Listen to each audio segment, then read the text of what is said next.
Indeed. Yeah? 9 we don't do. But they're up there now. Yeah, I did them yesterday before the 2 o'clock I'm so sorry, there's class. some confusion. It's 9 on the take-home test, or we? 9 is not on any test at all.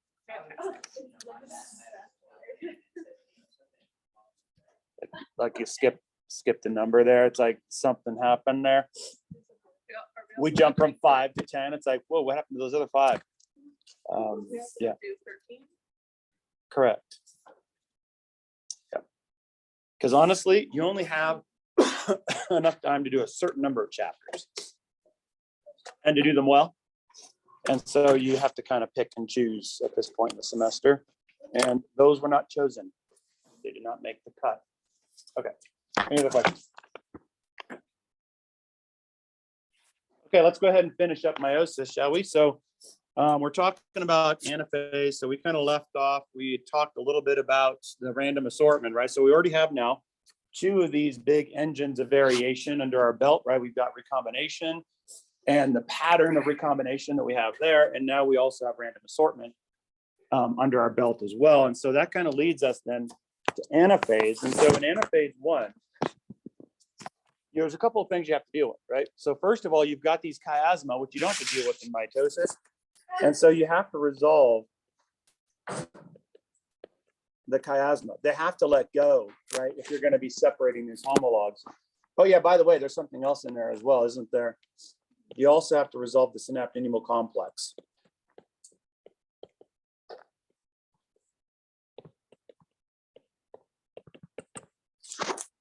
Right, because that's holding the homologs together, so that has to let go as well. And so if those don't let go, then you're not going to get proper segregation, right? So you have to resolve those 2. And then once you do, then you're going to be separating your homologs and they'll be moving to opposite poles. However, the sisters remain together. That means there's no resolution at this point of cohesin. Remember, cohesin is that little protein glue that holds the sisters together. That one stays intact, right? So your sisters stay intact, but your homologs will be separated. And then, of course, once you do that, then you're going to get your haploid set because you have half of your genome going one side, the other half of your genome going to the other side, right? So you have a few extra things to resolve in anaphase 1, but not too bad, as long as you have a plan for it. And so here you can see in anaphase 1, you see the same sort of setup, right? So in this case, you see your polar microtubules, right? The thoroughfare microtubules, if you will, that are connected to each pole, just like you saw in mitosis. And then, of course, you see the microtubules attached to the individual kinetochore. So you have the same push-pull thing that you had in anaphase of mitosis. And so in this case, the only difference is what you're attached to. So in this case, you're attached to your homologs as opposed to your sisters. Okay. So you can see the reason why I said, if you want to understand meiosis well, understand mitosis really well. Because for the most part, the process is very similar with just a few nuances, right? Because then we get into telophase. Well, in telophase, you kind of do the same thing you do in telophase and mitosis. You're reforming your nuclear envelope at this particular point. If you decondense, you'll do that. Now, cytokinesis, because remember, cytokinesis and telophase are heavily overlapped. So oftentimes, you're kind of, in telophase, you're kind of preparing for cytokinesis. But cytokinesis itself may or may not occur. Well, okay, that's great. But when may it and when may it not, right? So how do you know when you go through cytokinesis or not? Well, to give you an example, we're going to look at gametogenesis in males and in females, right? So spermatogenesis and oogenesis. So in males, the way they do meiosis is a little bit different than in females. So the way males do meiosis is kind of like an assembly line sort of strategy. So what they'll do is they'll take their spermatogonia, which is kind of like their stem cell, and they'll kind of create their designated cell that will go through meiosis. And then once they start the process, they go through meiosis 1. So they go through that whole reductional division, and they don't stop. They're just like, hey, you know what? Let's just finish it out. Let's not take a pause here. Don't rest. Let's just finish the process, go all the way through meiosis 2, separate those sisters. And then once we get to the end of meiosis 2, then we'll tie everything up and we'll create our 4 cells. So you kind of power it all through. And you kind of do this sort of mass output, mass production batch sort of a system. So sperm is a good example of you may not do cytokinesis. The may comes in to when you develop the egg, because the way the females go through gametogenesis or oogenesis is a lot different than the males. So typically speaking, the original cell that is dedicated to meiosis will begin the process of meiosis, but in females, the meiotic cell arrests in meiosis 1 and then basically kind of freezes there. And then she's born.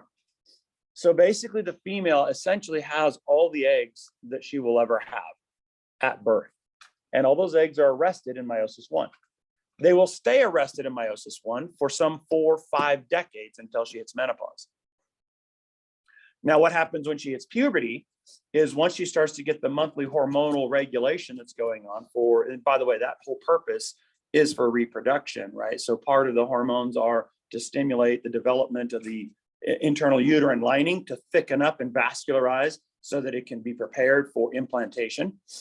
And then the other part of the hormonal key, there's a spectrum of hormones that are going on every month there. It is basically to develop the follicle. It's to call up this meiotically arrested cell to start the process of moving forward to complete meiosis. And then follicular development is what the ovaries are doing, kind of wrapping these support cells around the egg itself. Right, that question?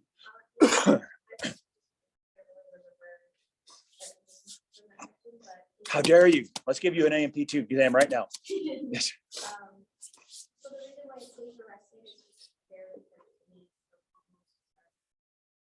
Correct. Yep.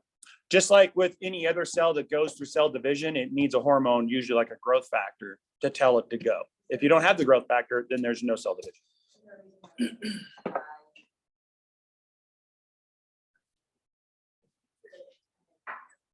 You mean like when you're 40 or 50?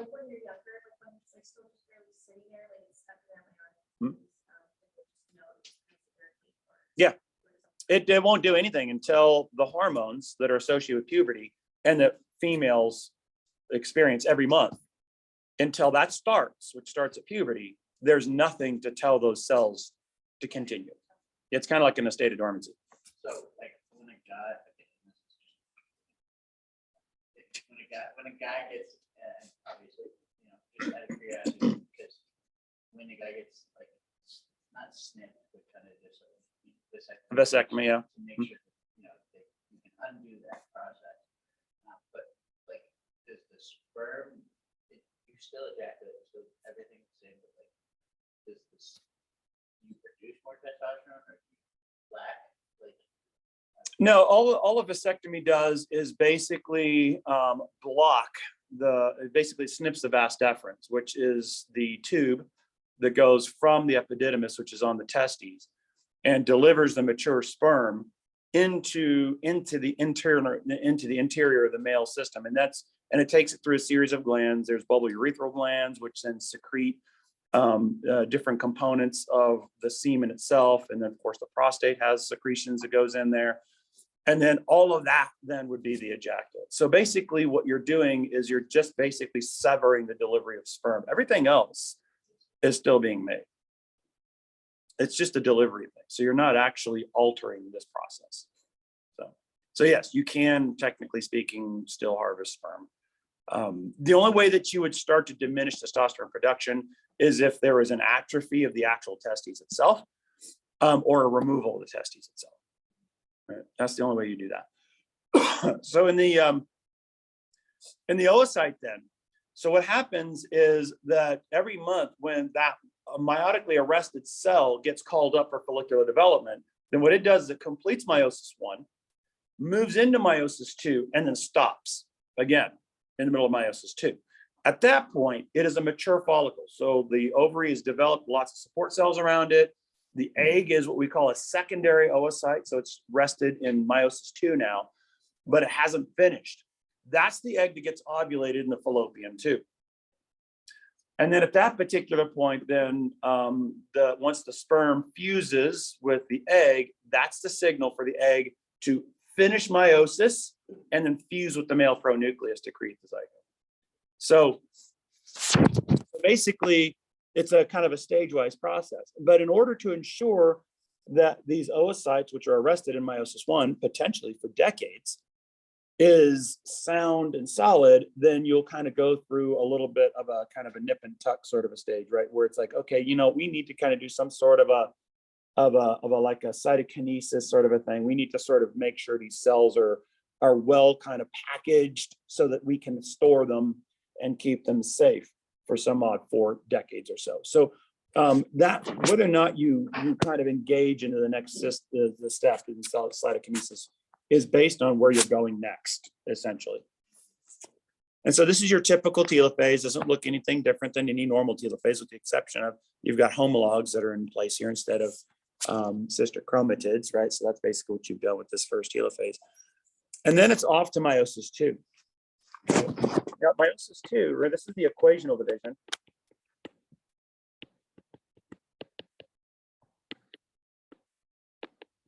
Which is the separation of sisters. And guess what? It's spot on identical to mitosis. So much so that I almost spend no time at all talking meiosis two, because all you need to do is refer to chapter 10. Literally, refer to chapter 10. It's going to be recapitulated. What do I mean? Prophase two, we have three big hallmarks, don't we? Spindle migration happens here, right? Chromosome condensation, if you're not already there, happens here, okay? Nuclear envelope breakdown, if you're not already there, happens here. So all the hallmarks of prophase are still happening. So then we move into metaphase. Now notice in metaphase, you basically have the same alignment that we saw in mitosis.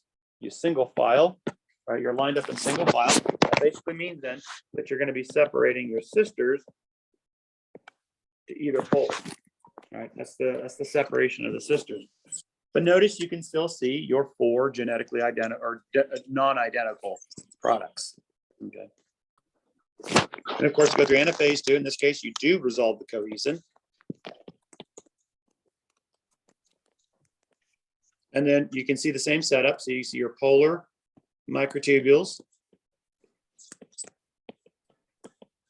And then, of course, your kinetochore microtubules. And you get the same push-pull that we learned about in mitosis. Exactly the same.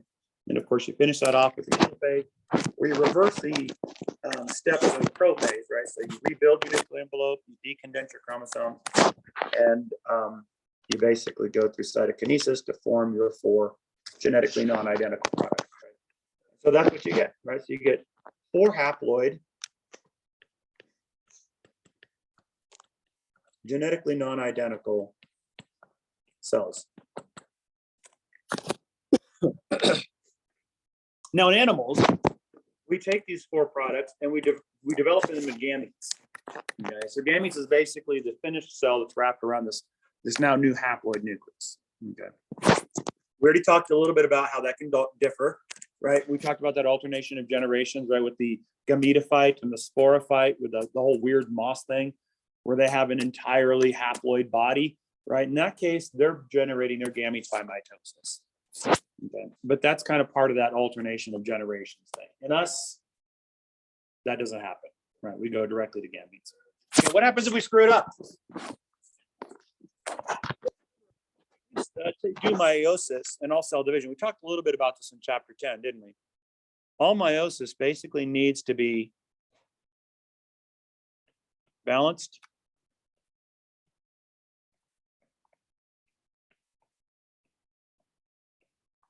and symmetrical.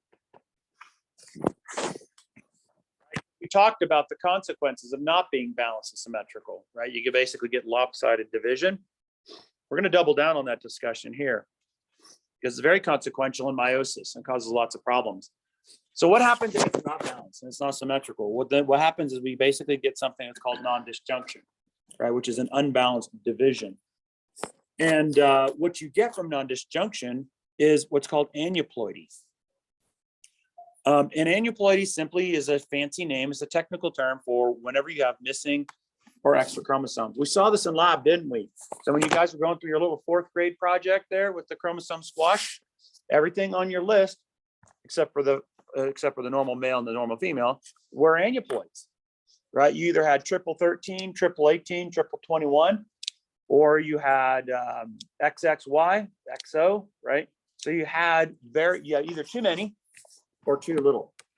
Now, we also learned in chapter 10, remember that in animals, we don't tolerate aneuploidy very well at all. We can see that actually, because the only one that survives with any regularity is Down syndrome, right? Trisomy 21. But even then, what a lot of times people don't tell you is that the life expectancy of somebody with Down syndrome is only like in their 50s. So their life is still dramatically shortened. So, and that's the best case scenario, right? Most of these anomalies are usually resulting in spontaneous abortion, right? This is basically a miscarriage. Usually in the first trimester, it's a catastrophic fail.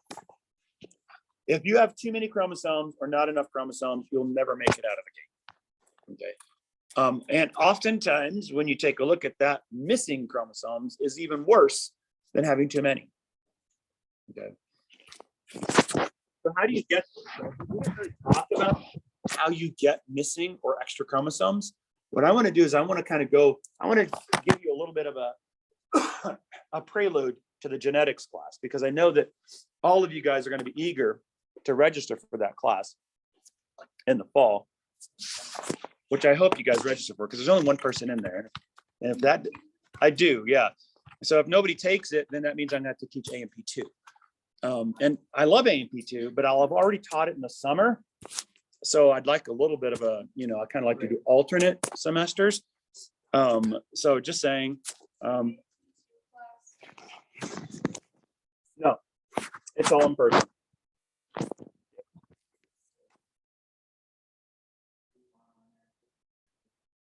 Oh yeah. Yeah, if I want to, I can just go in there and say, listen, I want all online. They'll be like, okay. But I don't, because I hate online. It's not good enough. The benefits are not heavy enough to outweigh the drawbacks. Because basically what I've noticed, especially in science classes, all in online classes is basically just a journey through Google. So I might as well just give you a bunch of things to look up in Google, send you on your way, and we'll meet at the end of the semester, because it's otherwise a waste of time. And I also know that because even if it was synchronous, half of you guys are basically plugging around on Google anyway while I'm sitting here talking. So the only person really doing any work is me. And, I'm not really going to make you at least good faith. Okay, so this is like a discussion that I would have in genetics, because I want you to see where this comes from, right? Remember, meiosis has 2 steps to it. Not 2 divisions, 2 steps. 1 division, 2 steps. So what happens if we get, first of all, a non-disjunction event happening in meiosis 1? Right. So normally what's supposed to happen in meiosis 1 is your 2 homologs are supposed to retreat to each side, right? That would be a normal meiosis 1. But in the case of a non-disjunction event, one of those does not happen. So if you have a meiosis 1 non-disjunction, then what's going to happen is one of these is going to have both of my homologs, the other one is going to have nothing. Already, you're out of whack. Right? You got too much in one, nothing in the other. Now, generally speaking, if you do this, your meiosis 2 is normal. So what's going to happen then at meiosis 2? Well, the cell that doesn't have anything in it is still going to divide, and you're still going to get 2 cells with nothing in it, right? Now, what's happening to these guys? Well, these guys will go through a normal meiosis 2, right? So they'll line up, and then their sisters will separate. But now what's going to happen here is you're going to get 2. These are gametes, remember, right? Because you're going to get this one here, and you're going to get this one here. So it'll look like this.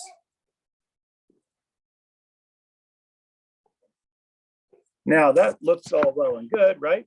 But remember, these are gametes. So what happens if you mate with somebody who had normal meiosis? So let's go and see what happens. So this person is carrying the normal chromosome number, right? 1, because it's haploid.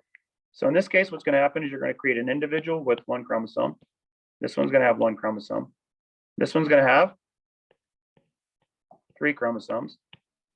This one's going to have 3 chromosomes. So this here is monosomy, and this is trisomy, as in trisomy 21. So if you have a meiosis 1 non-disjunctional event, all of your offspring are going to be aneuploid. Generally speaking, you never see the monosomes because missing a chromosome is a catastrophic fail. So is adding an extra chromosome, but missing a chromosome is worse. So you almost never see those. Notice there was really only one monosome that we saw on our list.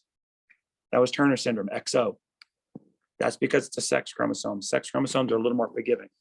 You will never see a monosomal autosome because it is just absolutely catastrophic, like a genetic nuclear bomb. Yeah.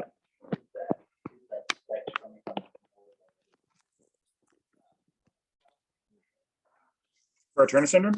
No, it operates like a normal act. We have 2 of them. She says 1. And now what happens if it's a meiosis 2 non-disjunct, right? So meiosis 1 goes well. So this separates out nicely. But now what's going to happen is you're going to have a meiosis 2 non-disjunction. So generally speaking, the nice thing about this is you usually only have a non-disjunction event in one of them, not in both of them. So this one will probably be normal. So you'll get separation of your sisters. So there's your 2 products. But this one will not. So one of those will be wrong. So it'll come up with nothing, and then both of them in 1, because it all went to one side. So when you pair this up with your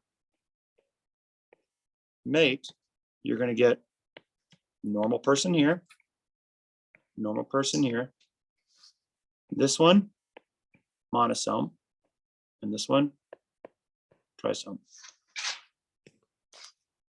You can see that it's actually better to have a meiosis 2 non-disjunction because at least half of your offspring will be normal.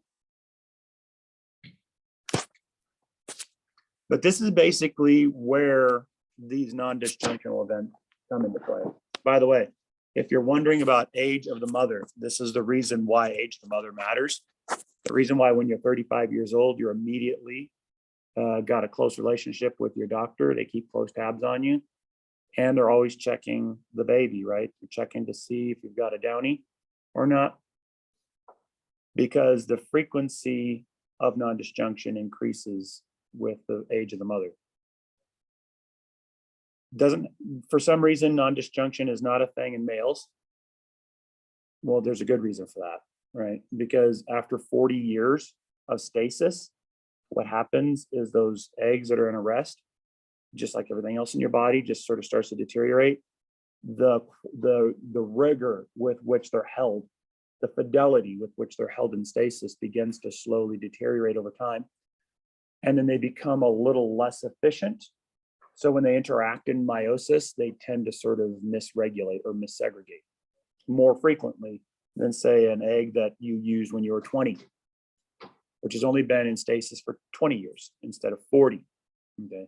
The reason why you don't see a lot of non-disjunction in men is because if you use it or lose it, every 24 hours, you got a fresh batch. So if you get a bad non-disjunctional batch, guess what? Scrap it, make a new one. Typically, non-disjunction is in males is fairly random. The chances of you screwing up one batch right behind another is unlikely. So generally speaking, you just make another batch and it's fine.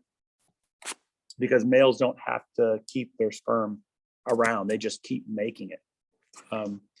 So this is kind of like a side-by-side of meiosis and mitosis. So you can see in prophase 1, you've got your 3 main hallmarks here, right? So you basically have your homologous pairing, synapsis, and recombination. So you can see that here. You don't have that in mitosis. In metaphase 1, you can see you're lined up in double file. That's why you get your homologs separated in meiosis in metaphase 1. Here you are in single file in mitosis. In anaphase, you're separating your homologs. In anaphase of mitosis, you're separating your sisters. And then You may or may not go into cytokinesis at the end of meiosis one, but at the end of mitosis, you're done. It's over now for mitosis, but guess what? You're only halfway there if you're meiosis. So then you basically recapitulate mitosis. So you just line up in single file now to separate your sisters. You separate all of your different recombinants, and then you basically go to cytokinesis to create your 4 different gametes. Notice your 4 genetically non-identical gametes. So let's take a look at this. I talked about 3 engines of variation, right? How many have I given you so far? 2, right? So one of them I gave you was independent assortment, which was what, like 1 in 8.3 million, I think, or something like that. That's, what we looked up. So, which is a lot, right? So that's one. Of course, then recombination. So none of that. And so the important thing about recombination is it's not just about recombination and shuffling. It's also about placement. Because remember, in order to see the idea here, when you're answering the variation thing, the question is, do you feel comfortable with me saying this? That there has never been a U in the past, in all of human history. There is not another U on this planet, including all 8+ and moving up into 10+ billion of us. And there will never be another U ever. Are you comfortable with that? Well, because what you're asking for is for you to happen twice. And if you're asking for that to happen twice, then what you're asking for is for the recombinational pattern to happen exactly the same twice. What does that mean? That means that you have to have the exact same number of crossover events, which are randomly placed, and the position of those crossovers, which is random, have to be exactly the same. Not only that, but you also have to be the same one of those 4 products. Okay. In addition to that, you also add that you have to be that 1 in 8.3 million. You got to do that twice, right? For random assortment. Good.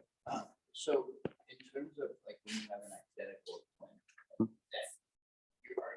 are your sets breaking off at the exact same point still, or is that like that each still individually different? Yeah, an identical twin, basically, it's not a genetic thing, it's a development thing. So basically the way you get, it's a monozygotic twins, right? So dizygotic twins basically is polyfertilization is what that is. So that's a different creature. That's when it's like fraternal twins. That's like when, 2 eggs were ovulated. So you have 2 different individuals. But with monozygotic twins, where they're genetically identical, what happens is early on in development, when the zygote is going through mitosis, what happens is instead of it dividing into 2 daughter cells saying, hey, I'm 2 daughter cells of the same person, I'm going to generate more body cells for this person. What happens is there's a developmental regulatory cue that gets in there where the 2 daughter cells then re-identify themselves as 2 individuals. So instead of seeing themselves as the offspring of the zygote, they see themselves as zygotes themselves. And then they start to develop as zygotes after that in parallel. So what you have are basically 2 genetically identical individuals that see each other as individuals that are developing in parallel. That's where monozygotic twins come from. But even with them, even though genetically they're the same, developmentally they are not, right? Because all of those random events that have to happen in development, those what we refer to as stochastic events, are not the same between the 2 twins, right? A good example is mole placement, right? Mole placement is a random thing that happens during development. So one of the easiest ways, when I ever get twins in a classroom, the thing that I always do is I look them up and down. It's kind of creepy a bit at first, but I tell them what I'm doing, right? So a lot of times if I can see a mole, it's like, okay, I know which one you are, because the moles are random. So 2 individuals will not have that same event happening. The same thing's also true for those twins when they go to have kids. So when they're producing gametes, they don't produce identical sperm or eggs because their random events of recombination, their crossover placement, and the number of crossovers and the shuffling that happens in them is random and completely different than what their twin is doing. So they don't have the same looking kids. They don't have twins of each other. Twins don't have twins of each other. They have what looks like 2 normal siblings having kids.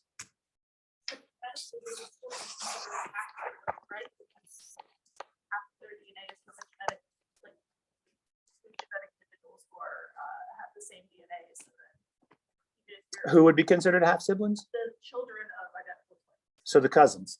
Yes, So the cousins would just look like any old cousins. right, but They- genetically speaking, since their parents are identical, They would have half, a randomized half of an identical source. But the other person would have a different pattern of randomized half from their genetic source. So, yes. So the third one is random fertilization. Now think about this. What is this? Basically, you have to select a sperm and an egg. That sperm and sperm. That doesn't work biologically. So, right. So here's the thing. Think about this for a second. So if you're asking for you to happen twice, what you're asking for is for the exact same recombinational pattern to happen randomly. Also the same random assortments to happen, right? That's 1 in 8.3 million, but you're asking that to happen twice, aren't you? So that's actually like 1 in 64 million now, right? And then in addition to that, you're talking about 4 products from that meiotic event. There's other meiotic events that are dumping in 4 and 4 and 4 and 4 and 4 and 4 and 4. And each one of those meiotic events dumping in 4 is a different randomized pattern of recombination and crossover placement. So you're asking for that to happen twice, and you're creating hundreds of millions of sperm that then get delivered into the female reproductive tract. And then one guy swims up the female reproductive tract in the fallopian tube where it meets a waiting egg that just got ovulated. And then as soon as that one sperm fuses with the egg basically becomes insensitive at that point and shuts down reception to all their sperm. So whoever crosses the line, everybody's out. Everybody else is out. I don't care how many millions of you there are. This one guy made it. He's the winner. He gets it all. Right? So what you're asking for then with random fertilization is not only are you asking for the same pattern of recombination twice, the same pattern of random assortment twice, but you're asking for the same 1 in hundreds of millions of sperm to win the swimming race twice. But guess what? That's just in the males. We haven't talked about mom yet, have we? What you're also asking for at the same time is you're asking for mom to have the same random assortment pattern twice, the same recombination pattern twice. And then what mom does is she picks, of those 4 products, she picks one to be the egg, and she puts all of her heart and soul into it. So the egg is really, really heavily invested into. The other 3 go off into support cells called polar bodies, and they have a different function at that point. But only one of those 4 gets chosen to be the egg itself. That's a random process. So you're asking that to occur the same way twice. Oh, it gets worse, because now that's what's in this pot of oocytes that are at birth. They are randomly called up every month. So not only are you asking for mom to pick that one out of the 4 twice, but now you're asking for that one to get called up in the same month that dad is making his. And that call up is a random process. So you're asking all of those to happen at the same time.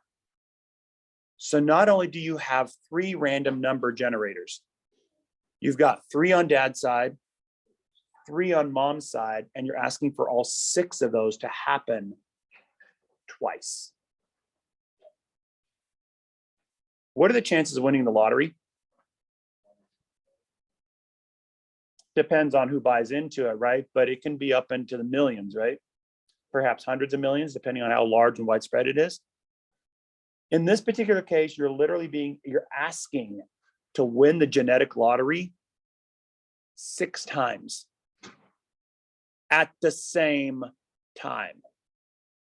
Think about every lottery in the world. And let's say they all have the odds of maybe 1 in 100 million. You're not asking to win the lottery once. You're asking to win all of those lotteries at the same time. What do you think the chances of that are?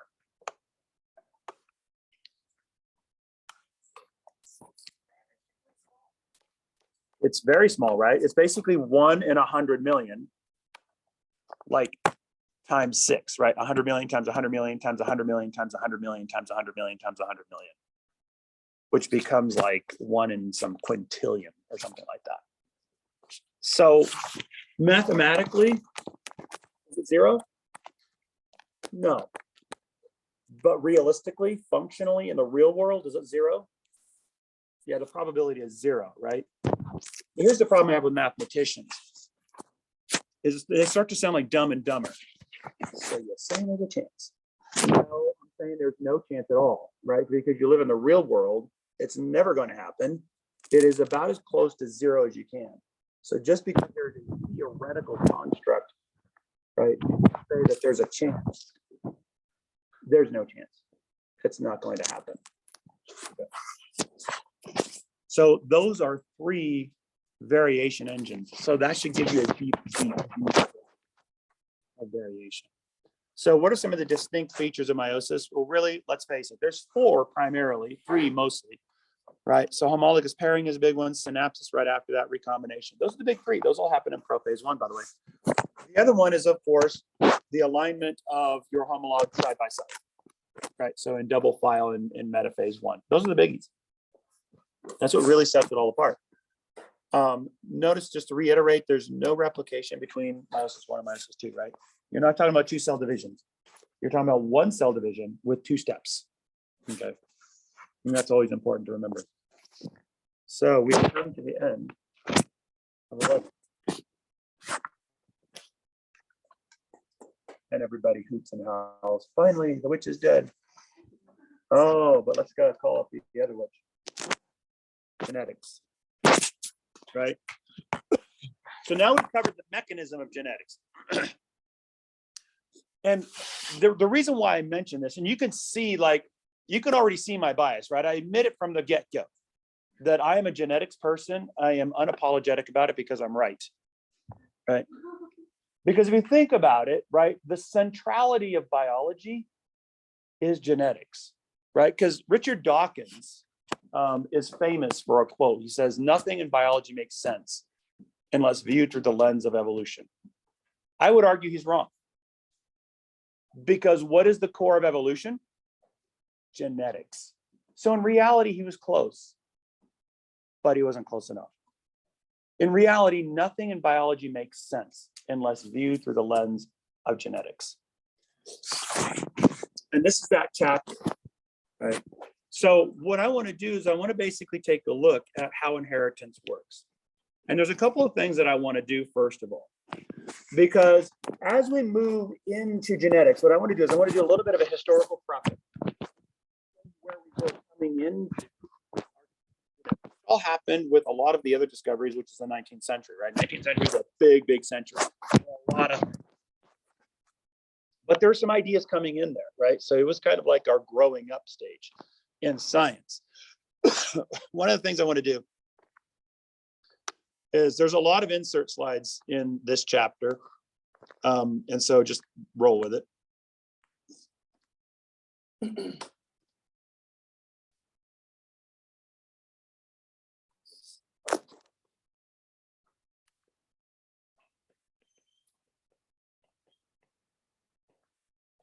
So I want to take a look at some thoughts on inheritance, right?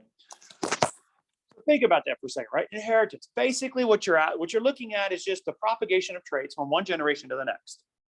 If you think about that, just let that set for a little bit. We already know a lot about that, don't we? I mean, how many of you guys notice that you have a resemblance to your parents?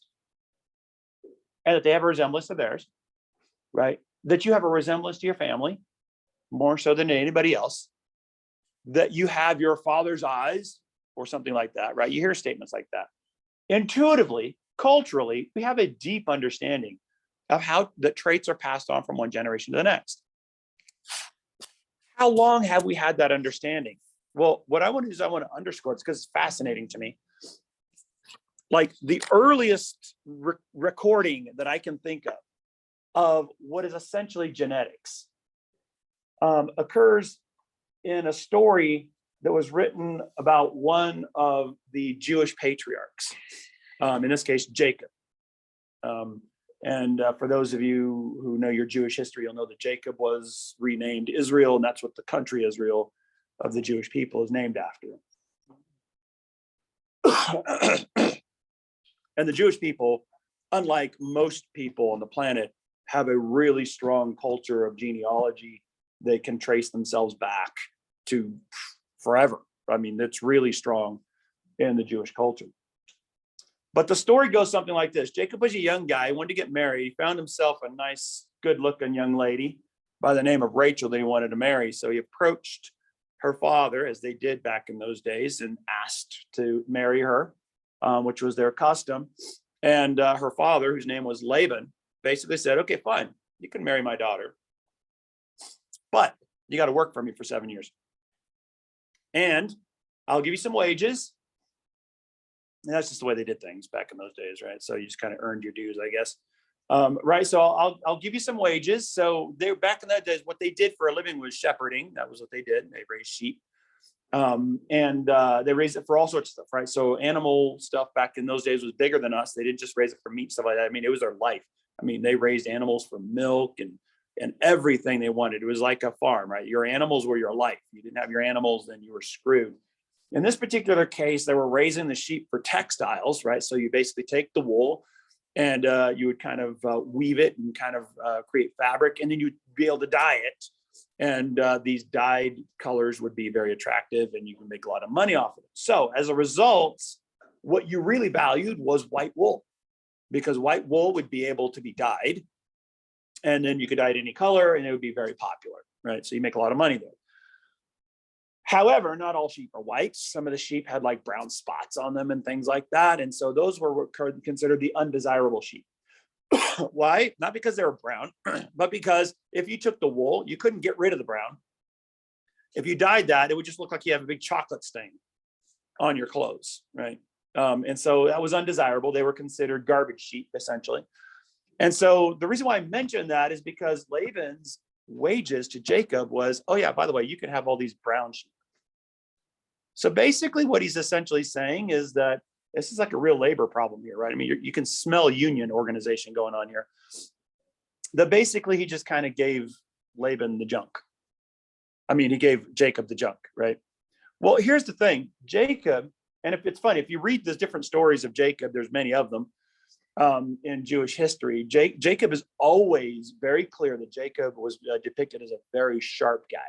He was very, very smart and very shrewd. Yeah, sometimes a little wickedly so. But he was always very, very intelligent. And so what Jacob noticed, and this is all described here in the story, is that every now and then when you take some of these brown sheep and you mate them to brown sheep, every now and then you get this little white lamb popping out. So what he did was every now and then he takes this little white lamb, set it off to the side. And he'd keep doing this, and it would kind of accumulate this little flock of white sheep. And the fascinating thing about this story is it actually goes into detail. I don't necessarily know why you would need this detail, but it does. And I appreciate that, because from a genetics perspective, it's fascinating to me. But it explains what Jacob did to get these sheep to do what he wanted them to do. So he basically had some sort of a stick. I don't know really what it was, right? But he was kind of like preparing and sort of scraping and stuff like that. And I guess this was like sheep Viagra, right? It's kind of like, get the sheep mojo going. There's like an aphrodisiac for sheep. And he would put it in their water and in their food so that he could get this sheep to mate with this one. And the reason why that's important is because when at the time, when it first dawned on me what's happening here, I was at UC Davis in a genetics lab setting up fruit fly crosses, which, by the way, in the genetics lab in the fall, we actually work on fruit flies, which is a lot of fun. And they're cute, right? So they're easy to look at. So they're really cool. Right. But basically, the things I was doing was exactly what Jacob was doing back in those days. Like, I was setting up these crosses. I wanted this fly to mate with this fly, and I needed to get this fly to do that, right? So I had to get this intentional mating. It's exactly what Jacob was doing. And not only that, but of all the offspring, there's like what we call the exceptional female. There was one outcome that I was looking for, right? Oh, there she is. That's the one. I want to set her aside because I want her to mate with somebody else and create different genetic outcomes. He was doing the exact same thing. So he was looking for that one little white lamb and separating it off. It was actually, when you read through it, it's actually a fairly sophisticated genetics experiment. It's literally exactly what's happening in labs across the world today, in genetics labs. And this was like, what, some thousands of years ago, right? Now, as the story goes, just to finish that up for sake of completeness, apparently the Jacob got so good at this that his father-in-law, or to be father-in-law, accused him of stealing a sheep because he got so good at it. And of course, Jacob's response was, like, listen, old man, I can't help it if you're too stupid to know what you've got here. So back off, or there's going to be trouble. So that was kind of my paraphrase. Well, there was actually blows. It did actually come down to some issues there. But it's a fascinating story because we do this now in animal husbandry. Every single time we domesticate an animal or a crop, we're doing the exact same thing that Jacob was doing some thousands of years ago. I like that story because it gives you an idea of just how long we've had a significant level of knowledge of traits and how they're passed on from one generation to the next. And that drives home a really important question right now, because now it's the 19th century. And we're talking about thousands of years of knowledge. So what's different, right? What happened in the 19th century that was different than what's been happening for those thousands of years? Well, the important thing is that it's the nature of the question we asked. Remember, the difference between asking a question in the scientific method is how you ask the question, right? Scientists are asking mechanistic questions. Like the example I used in chapter 1 was, why is the leaf green? Well, a poet or a philosopher would look at that and it'd be very kind of like, ethereal, right? It's like, why is the leaf green? Oh, let's think about that. Why not? Right? I mean, it's like very like, wow, okay, you need to like suck it in a little bit more, right? But what's the scientist doing? He says, why is the leaf green? Same question, right? What's the difference? He's wanting to know, no, I don't care about why the leaf is green. I want to know what's making it green, right? Mechanistically, what are the molecules that cause this to be green? Why is it green? What happens if it's not green? Functionally, you're asking mechanistic questions, right? That's the difference here. And so as we enter into the 19th century, we had a few ideas on the thoughts of inheritance. The first one I'd like to start off with is sperm man.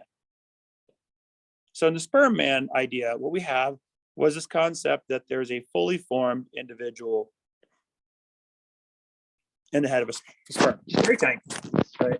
The idea is if you plant the sperm, right, that's like the planting of the seed concept, right? Then, it'll kind of hatch and then, it'll just grow bigger and bigger and bigger. And so that's the idea. There was also another version of this for the egg, right? And then this is a general idea because we also thought that inside a seed is a fully grown tree. That basically once it kind of hatches, if you will, the tree just gets bigger and bigger and bigger. Right? It's kind of like one of those little sponge things. Yeah, you just put water in there and they just kind of get, that's what we thought. Obviously, this is wrong. But a lot of this was born out of it's just what we had available to us at the time, right? So it was just a lot of bad technology, bad microscopy. Eventually, we realized that, wait a minute, those aren't actually little people in there. They didn't look like it because we got better microscopes and we're like, yeah, no, that's not a thing. All right, so eventually with our better technology, this cleared itself. I like that one because I can guarantee you that we have some ideas now that are based on bad technology.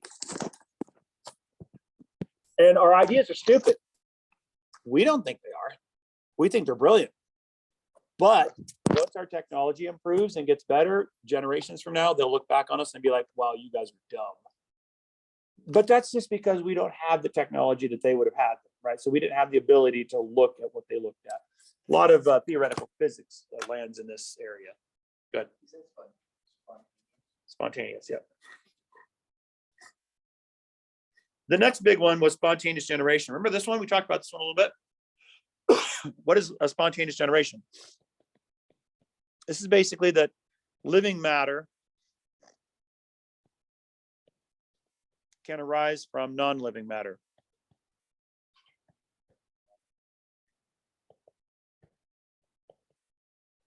And that is one of your laws of physics. Right? So does this sound kind of ridiculous? It does, right? So actually, I remember my high school biology teacher kind of flippantly sort of brushed this one aside and said, "Oh, this is like, if you have a rock that looks like a frog, it's going to turn into a frog." Now he's kind of being flippant, and he agreed. But I didn't like that, because what it basically says is that you're kind of mocking the people that believe this, and you're making fun of them. Oh, be careful, because when you're pointing at somebody, laughing at them, guess what? There's a lot more fingers pointing at you. I can guarantee you, we will be mocked and laughed at by future generations. The things that you think are right, future generations are going to look at us and they're going to be like, wow, you guys are dumb as hell. How stupid could you be to believe that? You know why I know that? Because every generation does that. Every generation looks back at the previous generation and says, wow, you guys were so stupid. How come you couldn't see this? It's not helpful to do that, right? Because obviously they weren't stupid, because it's their discoveries that we're actually benefiting from. So they couldn't have been all that stupid. The other reason why I like this particular one, oh yeah, yeah. So the other reason why I like this is because spontaneous generation actually had a lot of staying power. In about the mid-19th century, there were still some well-educated individuals who were probably in this camp still, because it took actually Louis Pasteur to finally debunk this one. It persisted well into the 19th century.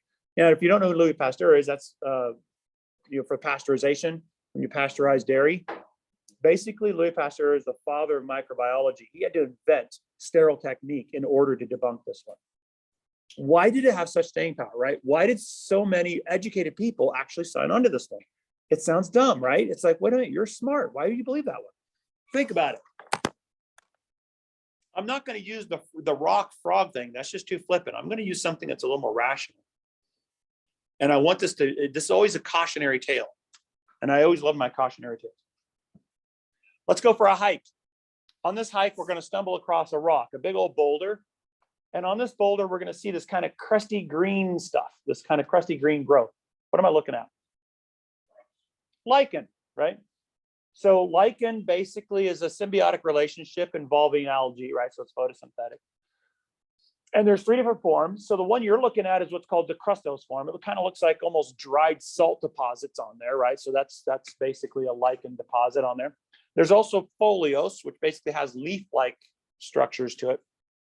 And then there's fruticose, which kind of has like fruiting bodies on it. But here you are looking at this boulder and you're kind of looking around. You don't see anything. You're looking at the trees, don't see anything. Looking on the ground, don't see anything. You're looking at other rocks, don't see anything. So you're looking all over the place and you're thinking, well, wait a minute, where'd this come from? Because I see no evidence of it anywhere. So where could it have possibly come from?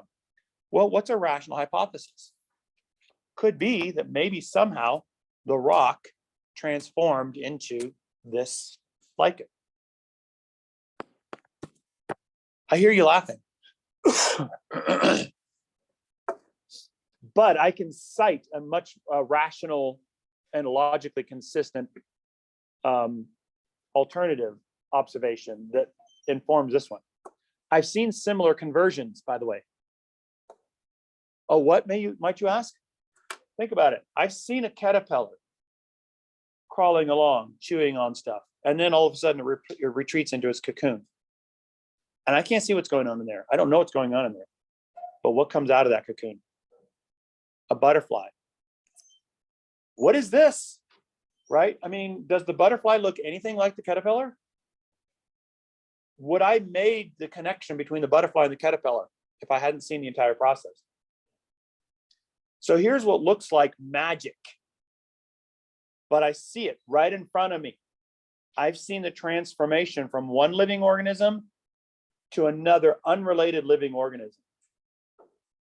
So is it that far of a leap to say that there is a transformation from a non-living to a living? Logically, it is consistent. It is the exact same logical rationale. and potentially compelling, right? Another good example is meat, right? I got a piece of meat on the table. I'm sitting there watching it. You know, get up there, fly. Get up there, right? But then all of a sudden, what I see, little maggots come out. Where did they come from? I've been watching this. There were no little maggots that crawled up to it. Nothing, right? So somehow the meat must have transformed from the meat to the maggot. That's a type of spontaneous generation. Of course, remember, this is all based on ignorance, right? Why? Because you're not an entomologist. So you don't know anything about the insect life cycle. You don't make the connection between the fly landing on the meat and laying microscopic eggs. You don't understand the embryonic stage of entomology, the larval stage of entomology, and the adult stage of entomology. You don't understand any of that. So you don't make that connection. So what happens is, and this is a really important thing, right? Because a lot of times we like to think that our scientific ideas are based on knowledge. They are in part, but even more so, our scientific ideas are also constrained by ignorance. So they're as much a reflection of what we don't know as what we do know. Now, like I said, there was really intelligent people in this day and age that actually signed on to this one. There were people who were alive when Mendel was doing his work on genetics that probably were still signed on to spontaneous generation. Because it takes a while. Once you debunk something, it takes a while for it to work itself out. But I like to use this as a cautionary tale, right? Because this one looked compelling. It was logically rational. It was supportable by other observations, right? Metamorphosis. It was also had a lot of explanatory power. It would explain how you get this lichen out of nowhere, right? Everything about it looked good. There was indirect evidence supporting it. There was strong rationale and reason to it. And there was also a lot of what we call explanatory power. It had the ability to explain phenomena we currently see. Everything looked good about this one. The problem is, it turned out to be wrong.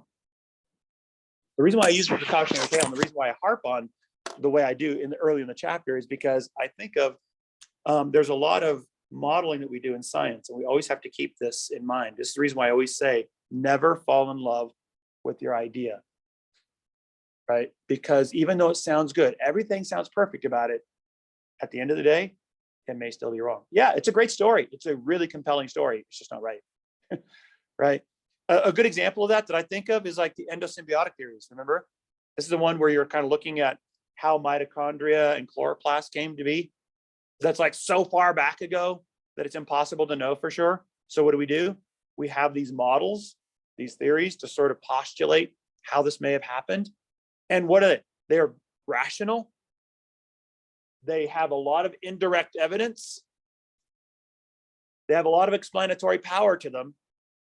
But the reason why I always speak in caveats is don't sign on to the idea. Don't drink the Kool-Aid just yet, is because every now and then we run into something like this, where it sounds great, but it just turns out that it's wrong, right? And eventually what happens is we do a set of experiments that sort of sheds light on it. So like, oh yeah, so that's not the way we thought it was after all.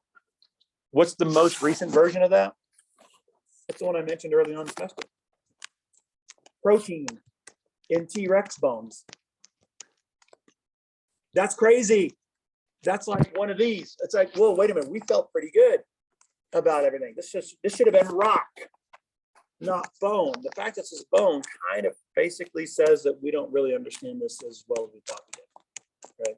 All of that stuff that we talked about and we taught generations of students about, oh yeah, this is mineralized and it's now a rock. This is also a rock here. Yeah, it's nice. It sounds great. It's got good explanatory power. It's rational. It makes sense. You've got good mineralization in real time to support that. It just turns out it was wrong, right? So you always have to be on guard for that and know that to be open, because when you're proven wrong, you've got to pivot, right? This isn't theology. You're not defending your opinion. You're looking for truth. real truth, not like theological truth. You're looking for discrete empirical truth.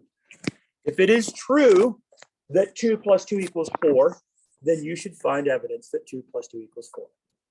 If you don't, then guess what? It's not true. Okay, so there's 2 other ideas. So we have blending inheritance.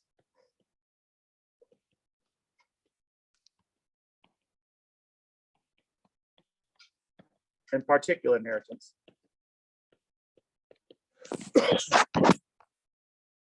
So I'm going to describe these by sort of drawing an example.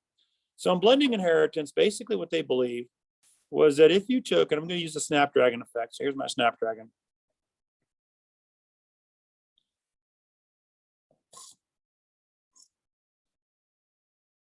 So you're going to take a red Snapdragon and a white Snapdragon, and you cross this together, and what you find in the Snapdragon world is pink. Now, if you cross a pink to a pink,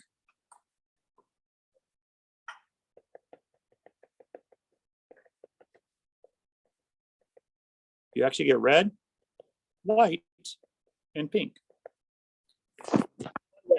Those of you who have Snapdragons in your yard, you know that this is not a Snapdragon. I can't draw a picture of a Snapdragon. They're irregularly shaped flowers. This is as good as I get, right? So just imagine this is a Snapdragon. Right, so here's the deal. So blenders, they had this one. They made sense out of, okay, red and white equals pink. Makes sense, right? Because what happens if you take red paint and white paint, you mix together, what do you get? Right, if you take blue paint and yellow paint, mix together, what do you get? Okay, so here's the deal. Here's where the blenders sort of fell off the wagon. Here's where they kind of got broken.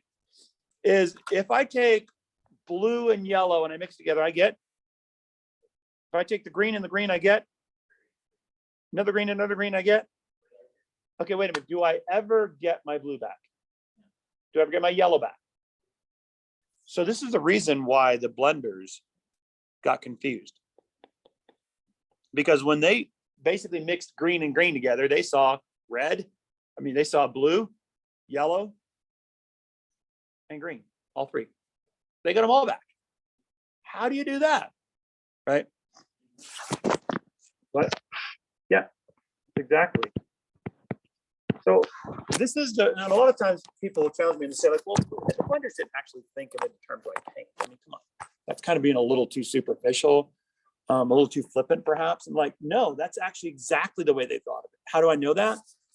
Because in the 19th century, especially in AMP, the way we thought about things was in what we refer to as the humors. So the humors basically are an old term for your body fluids. And what they believed was literally that the body fluids of the female mixed with the body fluids of the male, and that created a mixture of the 2 that created the offspring. So they literally did actually believe that there was a mixture of the body fluids between the mom and the dad that created the baby.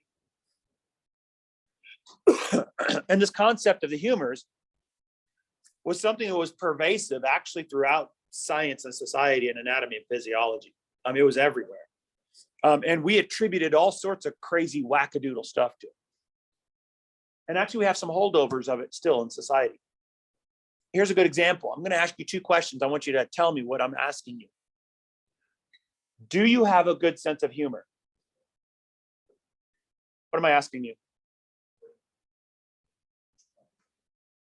Yeah, it's like, are you funny? Can you take a joke? Can you laugh? Right? That sort of thing. I'm going to ask you a second question. It sounds very similar, but it's a little bit different. Are you in good humor? What am I asking you? Not quite healthy. That's more of an old world view of it.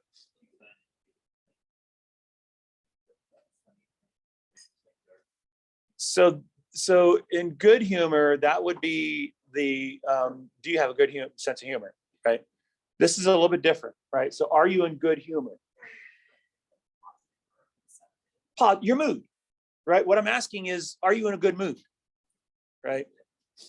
Why? Because back in the day, actually, we attributed all sorts of crazy stuff to your body fluids. All of your mental health was your humors. That's the reason why you ask, are you in good humor? Are you in a good mood? Are your body fluids positive and upbeat, right? If somebody gets very melancholy, right? So they call that a bad humor. It's like, well, that person just is in a bad humor, right? They're in a bad mood. That your body fluids are in a bad way. They're negative in nature. We associated disease with body fluids as well. As a matter of fact, when you had a disease, they felt like your humors were toxic, that you had a lot of bad stuff in your humors. And all they had to do was basically drain out all that bad stuff. And then you could rebuild your humors, your body fluids in a more positive light. This is basically the understanding, the reasoning behind bloodletting, right? So bloodletting wasn't just a cultic, crazy wackadoodle thing where they just slashed your veins and bled you out. There was actually a medical rationale behind it. The idea was that if your humors are full of negativity, in this case, the disease, then what they would do is they cut your vein, bleed that out. The idea is you're getting all of the disease out, and then they'd patch you back up, and then you would be able to rebuild your body fluids in a more corrective way. So they actually thought they were doing you a favor.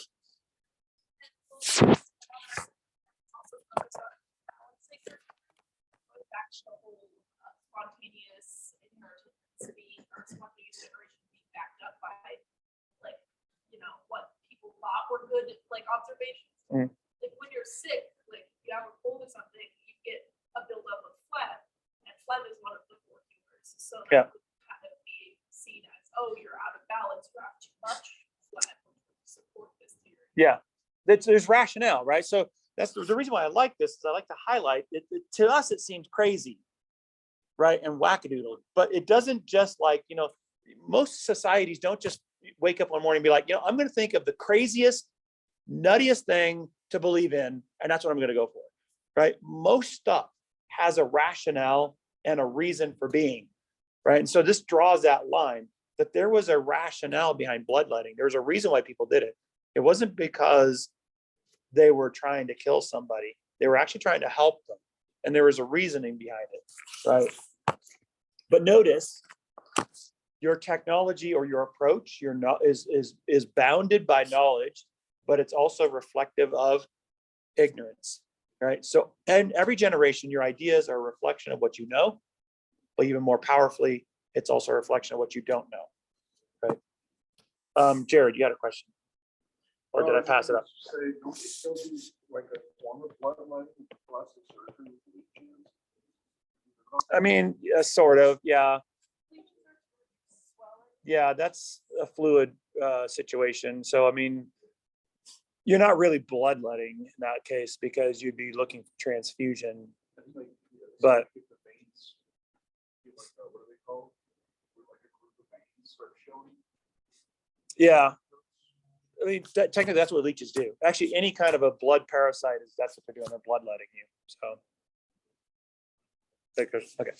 So then what about particulate inheritance, right? So where did this come from? So what particulate inheritance people believed was that there's unit factors of inheritance, like instructions. So the particulate people, when they saw red, they said there's actually a discrete package of instructions that tells you redness, how to do redness. And in white, they said there's a discrete package of instructions that tells you how to do whiteness. And then they didn't have a problem with this piece down here. So the particulate people didn't have a problem here. Where they had a problem was this part right here, right? Because when you took red and white, it's like pink was this completely out of left field set of instructions, right? It's like taking the instructions to build a car and instructions to build a truck, and you put them together, and then all of a sudden you get the instructions to build a house. But where'd that come from? Right? So they saw pink as a completely different set of instructions. So their problem was, how do you come up with out of nothing, out of thin air, with a completely new set of instructions? Right? That's where they couldn't figure it out. But once you have those, then they're okay. So if you've got in this generation pink, red, and white instructions, then we are okay with getting pink, red, and white, right? Because that's the instructions we got.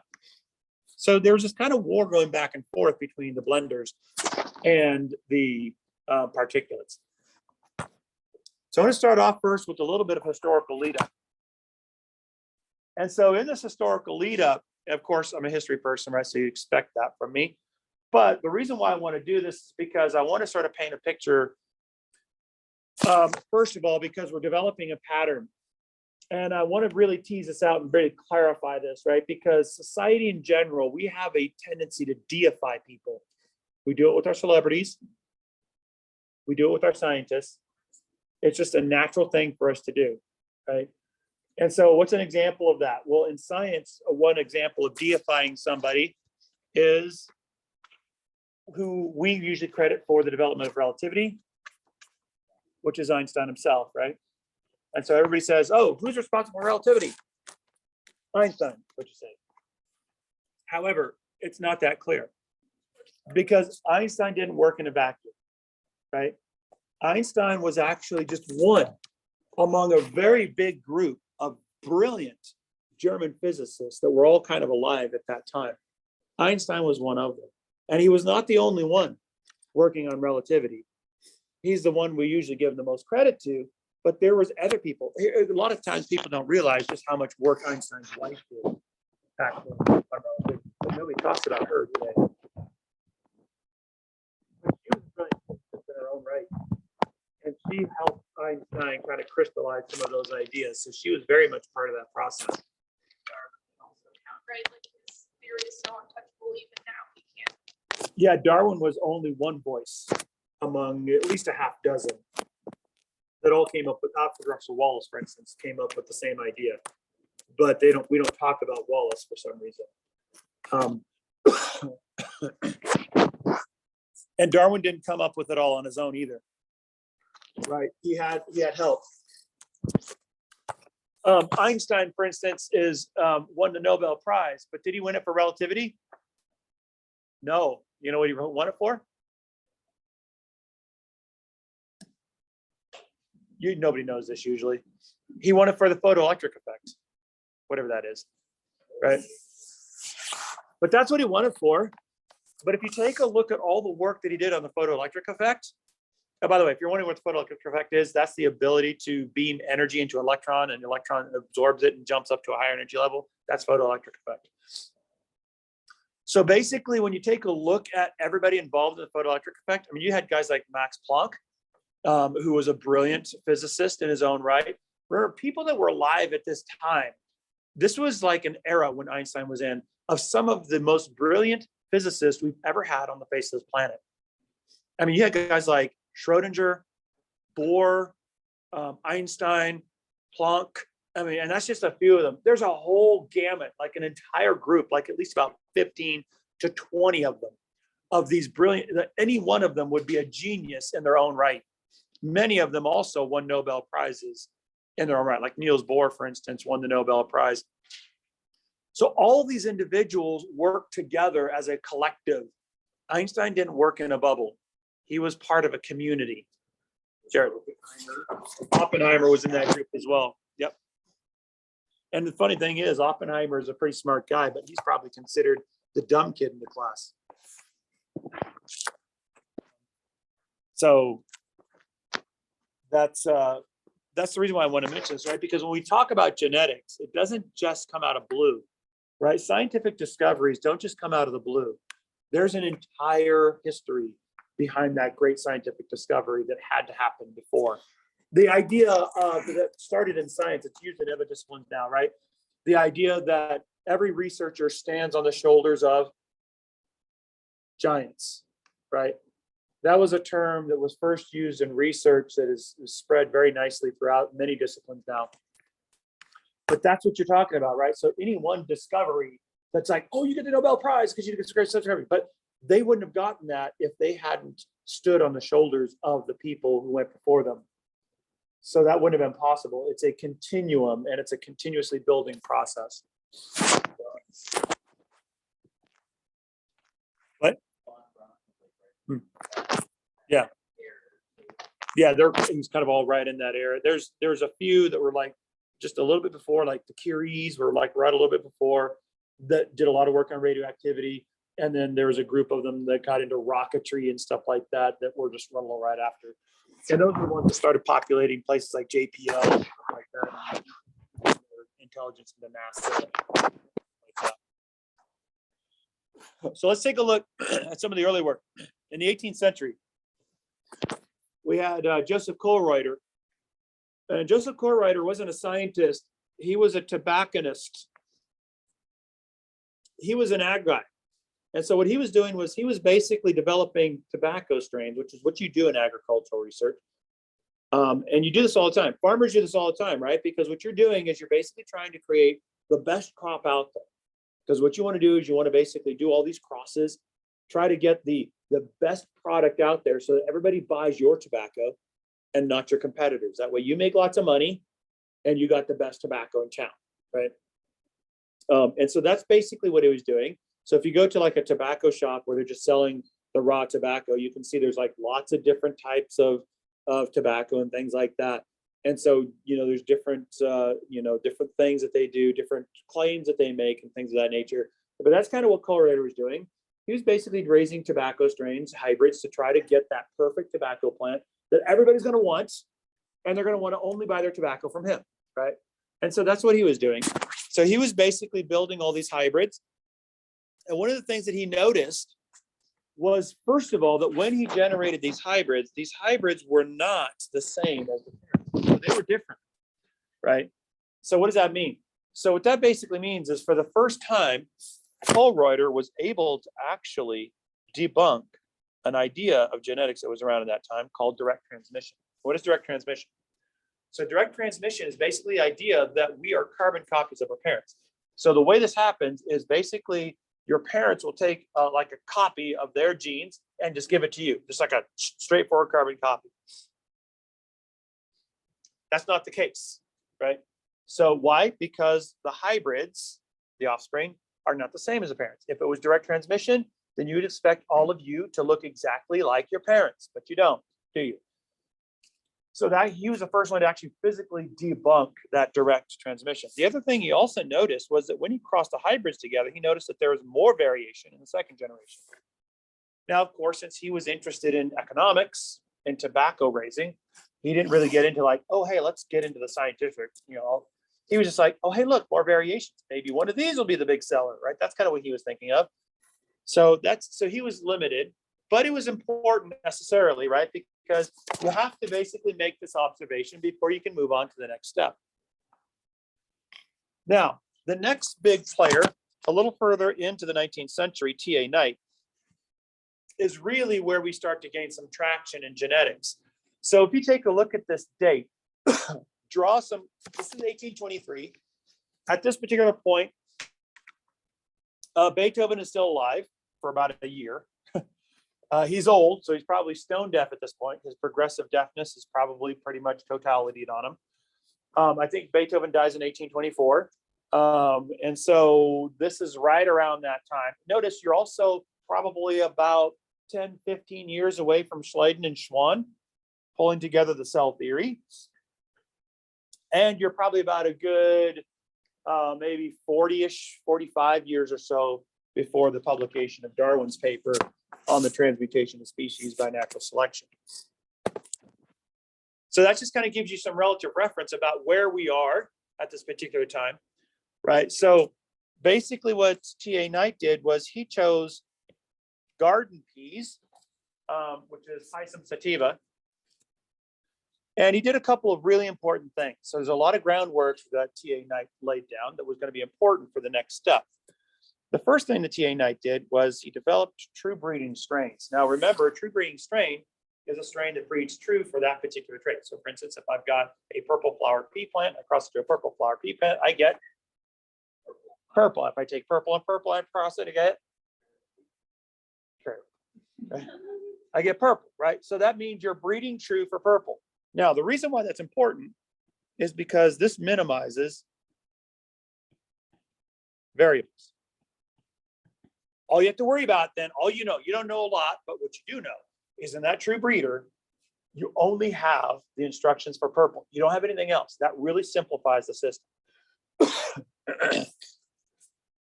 Now, when he crossed these two tree breeders together, this is what formed what's called the parental generation. Then when you cross these, they're going to create the first generation, right? Which is what's called the first filial generation, or the F1. In this case, you notice that you only have one parent strain represent. So it looks like one of the parents, not the other. Okay. In this case, it was purple. And then when you cross the first filials together, then he got his second filial generation.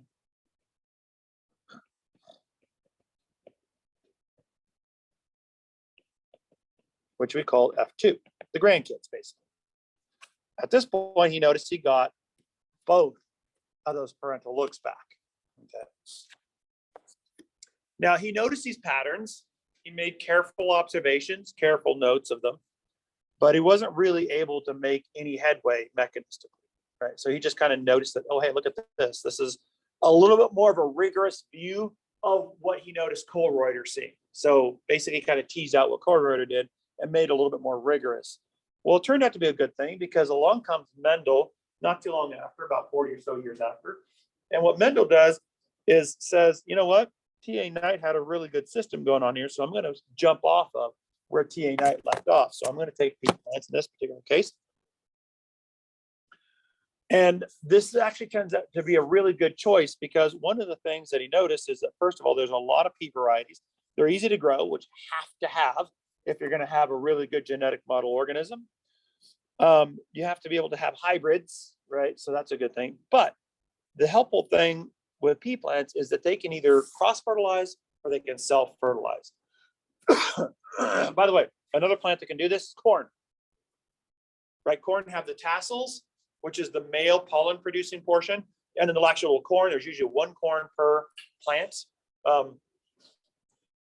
And so they can either dump pollen on their own corn and self-fertilize, or they can cross-fertilize next to each other. And so you have both. So Mendel saw this as a really good system to use. And here he is. This is our favorite Austrian monk. Right? And so one of the things I always like to do is I like to make sure that we get an accurate picture of Mendel. Because usually we think, oh, okay, Austrian monk. I mean, I'm not Catholic, but the monastic tradition tends to be somewhat hermetical, especially if you're Austrian. You tend to think of what? The Alps, right? So you tend to think of the sort of hermetical type of lifestyle, rattling around out in the middle of nowhere in the Austrian Alps, out of touch with humanity, not sure what's going on. And then all of a sudden you get zapped with this divine inspiration, and then all these genetic ideas come to you, right? We do that all the time, don't we? Yeah, we do. We do that to Einstein, don't we? Oh yeah, Einstein was a patent clerk. Okay.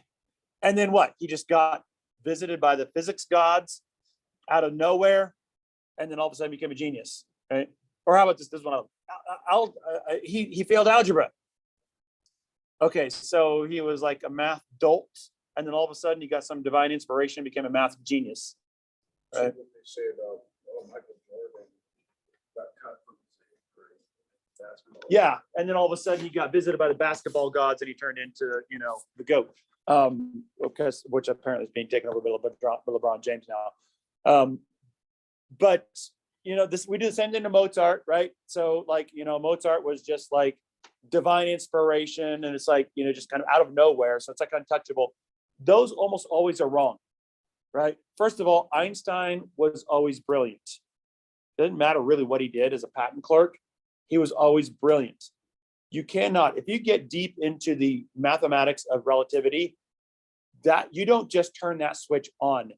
You had some math chops from the get-go to be able to invent relativity, basically. Mozart, yes, was he gifted? Certainly, but a lot of people don't realize that his father was a composer. And Mozart had really, really good musical training in those early years. So did his sister. A lot of people don't realize that. Nobody credits his sister for being brilliant, but she herself was an accomplished pianist and musician in her own right. She does not, but she was more of a performer than. She probably could have composed stuff, but you know, that was back in the sexist era. If you're a woman, you probably weren't going to get anything. That's just, we've come a long way since then. But basically, if you want to get an accurate view of Mendel, it's not of the Hermetical monk rattling around up in the Alps. The appropriate view of this one is actually, if you were to put him in today's economy, he would look very similar to a research professor at Boulder. Well-educated, well-read. He's reading everybody's work who's doing his research project. Well-connected. He knows everybody by name. You could probably call them up and be like, hey, what about this result you got? So Mendel was very intelligent, very well-connected. He knew Kohlreuter's work. He knew T.A. Knight's work. He knew Darwin's work. Darwin was the one working on the snapdragons and failed miserably at snapdragons, right? But he knew what Darwin was doing with snapdragons. And not only that, but he was very well connected on their results. And rather than just sort of waking up one day and being like, oh, I think I'll work on this.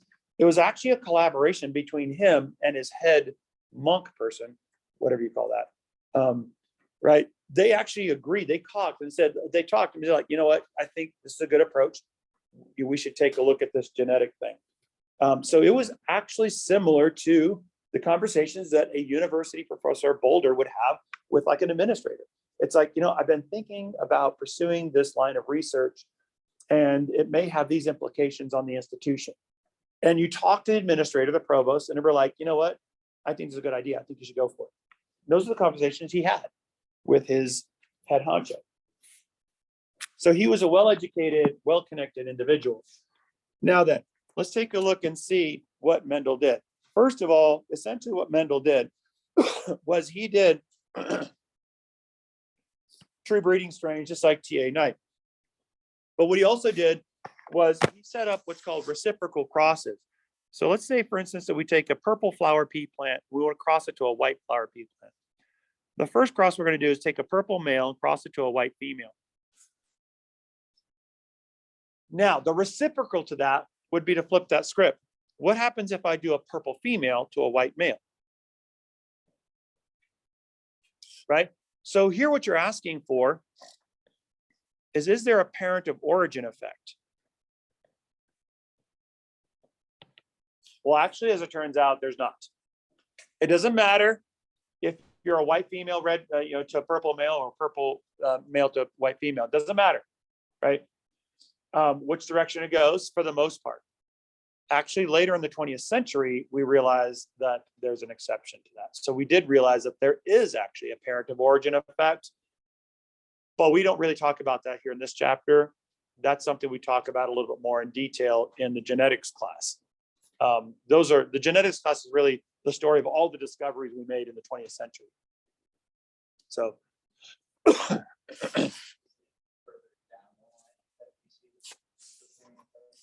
much further down the line, and not for every gene, just certain genes. And so that's kind of part of that conversation. We're like, okay, wait a minute, will we see this, right? So there's all these different things that are involved here. Now, one of the things that Mendel did, right, to control fertilization is he created basically manipulated mating.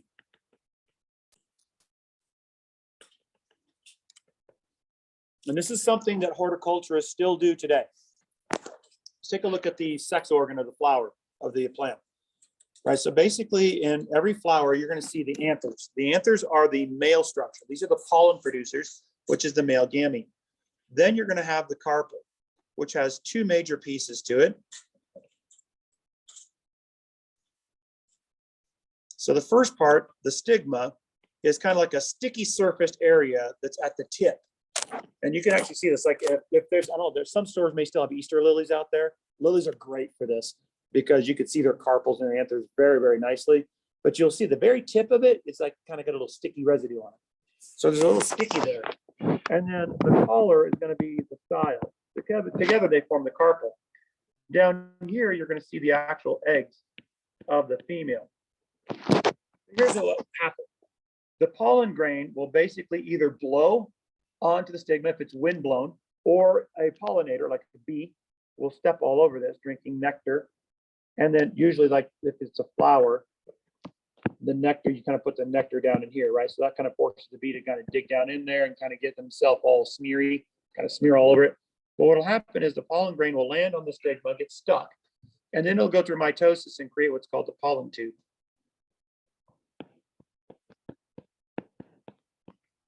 So the pollen tube will then deliver the pollen nucleus to the egg, and then it'll fertilize it and you'll get a zygote. And so you'll have multiple pollen grains here with multiple pollen tubes, each of them connecting to one of these eggs. Now here's the problem. If you want intentional mating, like you want the purple female with the white male, then you have to control this, don't you? Right? Because if it's windblown pollen, it's going to be random. It's going to screw all your results up.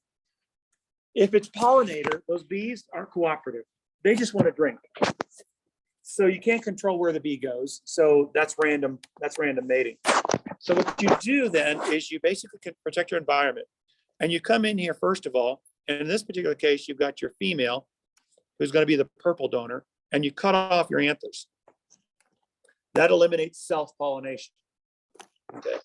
And then what you do is you take some of the pollen, so this is going to be your male donor, who's going to be white, from the anthers of your male, and you brush it onto the stigma of your female. That gives you intentional mating. This is a technique that is still used today in horticulture.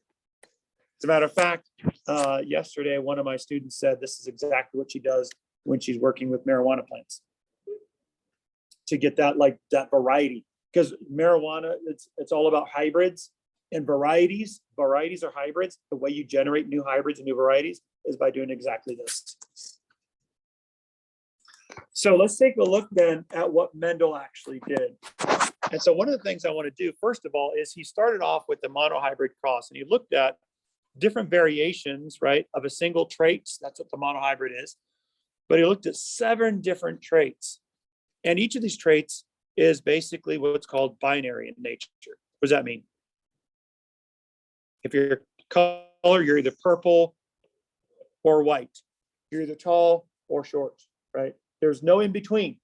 There's no lavender, right? If you get purple or white, it's either purple or white. There's no lavender. There's no in between. That's what binary means. That was an important choice for Mendel, because it was that kind of sent Darwin on the rocks, right? So let's take a look then. So first of all, what he does is he takes his true breeders, crosses them together, and generates the F1 or the first filials, right? And then notice is that basically you have one parent or one parental type, right? So you have one look. In this case, it's going to be purple. They're all purple, not white.